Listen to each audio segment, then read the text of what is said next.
It's not enough to know all the clever business rules. You have to follow them.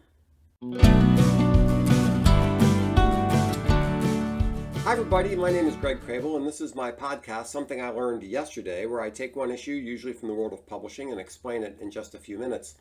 I've been in the publishing business a long time, and it's rare that I hear something new. It happens, but it's rare. When I go to a conference, I'm usually not getting new information. The talks serve to remind me to emphasize things that I already knew I should be doing. Now, I'm a consultant, and sometimes I find myself giving advice that I'm dead certain my client already knows. It reminds me of one of Jordan Peterson's rules: treat yourself like someone you're responsible for. Think about this in your own life. You already know that you should exercise, watch your weight, eat a good diet, get regular checkups, and so on. And if you were responsible for another person, you'd tell that person to do those things. Most of us need to learn to give ourselves the advice we'd give others. As the old saying goes, physician, heal thyself.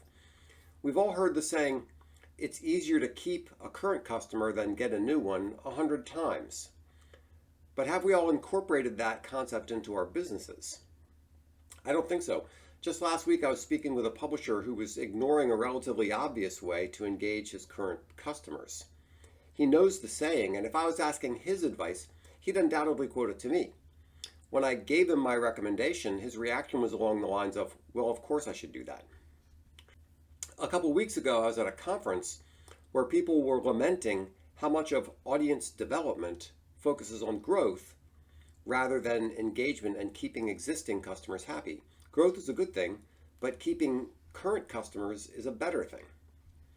Here's another simple rule for you. My friend Chris Maffa likes to say, there's all the difference in the world between someone who will pay you $1 and someone who won't. That's a slightly deeper application of the it's easier to keep a customer rule. So ask yourself this: are you treating the people who have paid you something, even just $1, better than the unwashed pool of freeloaders who haven't? Churches often recommend a daily examination of conscience. It's not enough to know your moral obligations. You need to interrogate yourself on them and see if you're actually following them, because here's a hint, you're not. Business people need something similar. We need to reflect on all those rules we already know and aren't following. At least we're not following them as completely as we should. Now, I do want to give you a new idea today. At least it was new to somebody I met last week. We all know by now that print isn't dead. It's moved into a new category. It's a luxury and extravagance. So use it that way. Print often doesn't make sense for prospecting. The cost is too high for the return. That doesn't mean you shouldn't use it. It means you should use it selectively for small audiences. For example, you probably do most of your marketing digitally, which might be a good idea for prospects. Direct mail might be a better option for your customers, or maybe only for your best customers. When everybody's in the inbox, try the mailbox for a small, select group of people. Make them feel special. So anyway, the idea is, you know most of the things. Think about them, reflect on them, and do them. And now I'm going to take my own advice, drink a glass of water, and do some push-ups. Thank you very much for listening.